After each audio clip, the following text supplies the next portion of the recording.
for Zerg, we have none other than Dark and his opponent with the StarCraft 2 Protoss. We are looking inside of the main base of Classic.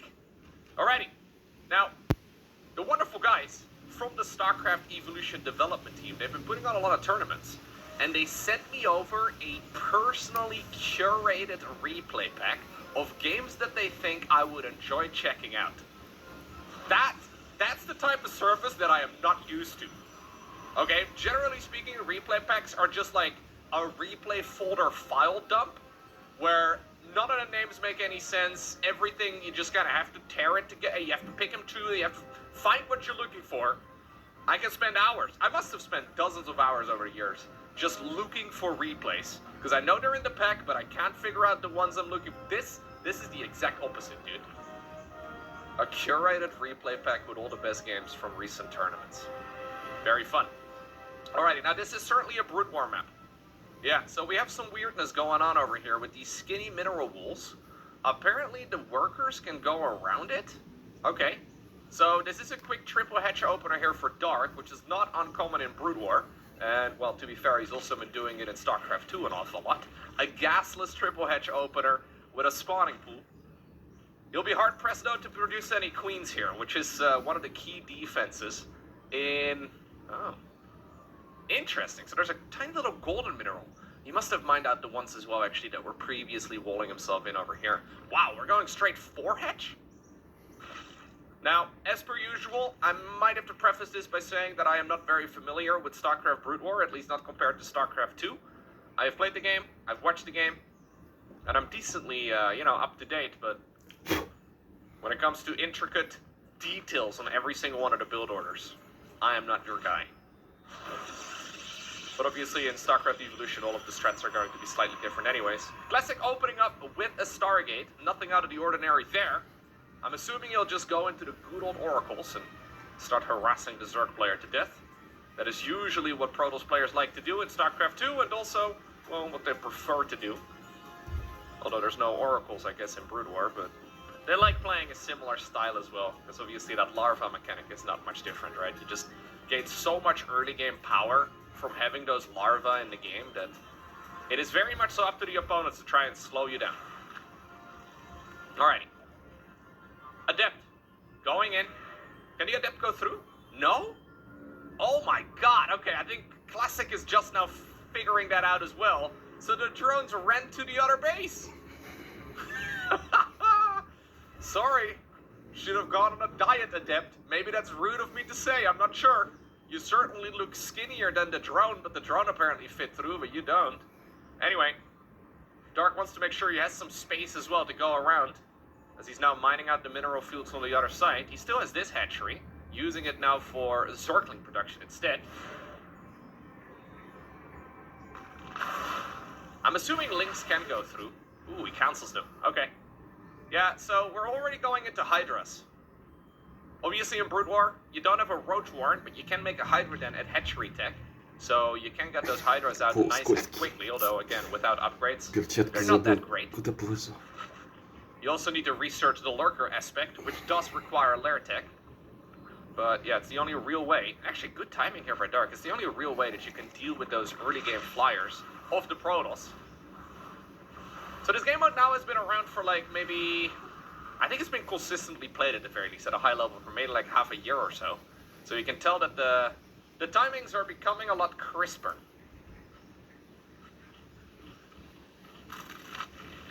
That is glial reconstitution, although it's not. It's muscular augments for the Hydralisks. Researching right now. It's got the StarCraft 2 icon at the bare minimum. Evo Chamber coming up on the back of this too. Evo Chamber is a requirement to be able to produce a Spore Crawler.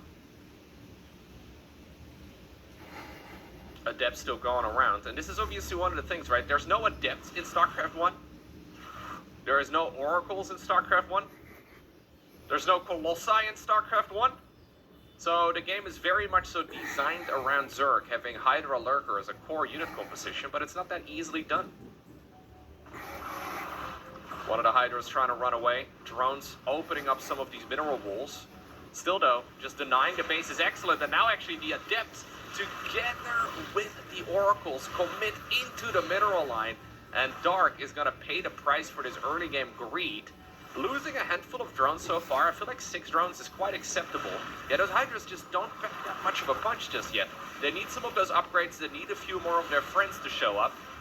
And that's exactly what happens now. Ranged, well, not yet researched, but speed is available. And it allows those Hydras to regroup and chase down some of those units with relative ease.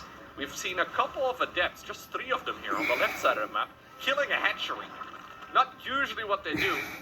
So far, Dark has been bullied a bunch. He's turned into a bit of a punching bag, but he is growing quite rapidly here. Classic only just now going into that third Nexus, so it's not like Protoss has had a massive economy on the back of this too, although keep in mind that this is a Brood War map, meaning that the mineral fields, they last way longer than they would in StarCraft 2. So he should be able to still sustain himself for a little while longer. He now actually sees the base up there as soon as he realizes it, at least. That is completely undefended. Not sure exactly if he can use his units, though, for it. Decides to go after the other base. Fair enough. One of the Oracles falls. Drones over here are going to have to run again, too. There's the ranged upgrade now coming up for the Hydras. We did have link speed, by the way, so metabolic boost is done. Classic has decided to go into Colossi, and I think it makes a lot of sense. Colossi are going to be a phenomenal choice against Hydras. They're going to be great against Zerglings.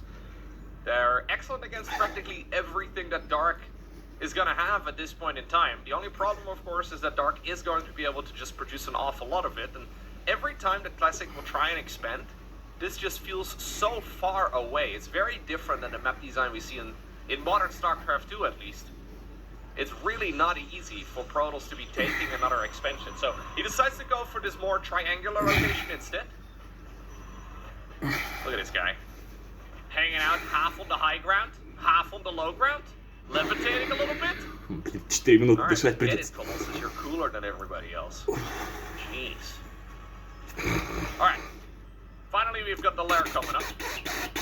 Anyone else see that Colossus? Yeah!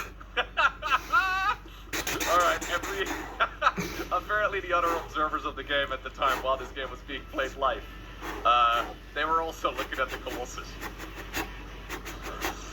Great minds think alike, right? Yeah, maybe, I don't know.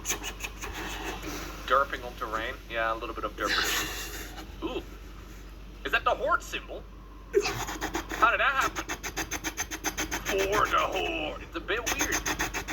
StarCraft 1. I mean, the Horde existed, I guess, at that time, but I don't know. In StarCraft, or in Warcraft 1 and 2, do we have the Horde symbol? Probably. I just don't recall. Anyway, Dark now going into the Spire. The Spire is going to be for Mutas, yes, but you can also use them for Scourge. And I've always been a huge fan of Scourge. It is just...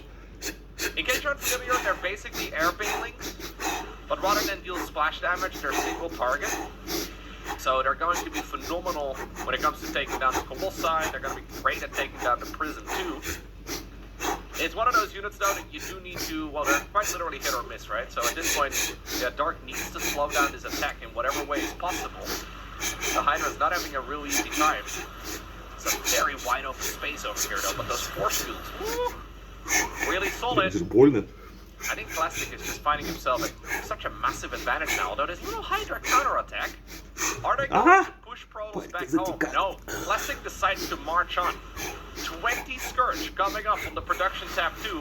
The Hydras will be killed eventually by the probes, but I mean, that's going to cost the Protoss player dearly. And suddenly the Protoss economy is not looking nearly as healthy. Where's the Scourge? Here's a bunch of them. Gonna go into the Prism, and the Prism indeed falls. I think there was even a Colossus inside of that Prism. Bit of a misclick by Classic. Classic now hallucinating Colossi to try and make it difficult for the Zerg player to figure out which one the real one is, but he does not care. Just killed them all. Hydra's now with a beautiful concave. And Classic wanted to go for a game-ending push. He is forced to retreat. Go back home, buddy. I mean, or turn around. I feel like you don't really want to just bleed out a bunch of troops like this. He didn't actually go for a Twilight Council yet, so he doesn't yet have the speed upgrade. I was going to call them leg enhancement, but no, it's charge. Let's see. And suddenly, those Hydras on the other side of the map, killing a bunch of the economy, the Scourge taking out all of the most expensive Protoss units. Suddenly this game is not looking nearly as bad anymore for Dark. Now he's been behind economically most of the game. Now finally he's going up to 45 workers, but that is a very low eco Zerg up until this point. He's remaking the hatcher over here. He's researching the lurker aspect. +1 melee coming up as well for the Zerg player for those Zerglings, but I think lurkers are going to be really dangerous. Now, Classic of course does already have disruptors. I think that's what he's preparing for at the very least, to potentially deal with a lurker transition. He doesn't know exactly what's coming, he hasn't really been able to scout, but he is just trying to play survival at this point in time. Once more, a little hit squad of Hydras. I always do love the sound effects and just the way that these guys look. Yeah, the Brood War sound effects are actually extremely cool. Alright, there they are. Little lurkers. Now keep in mind that these are not StarCraft 2 lurkers. They don't have the same punching power.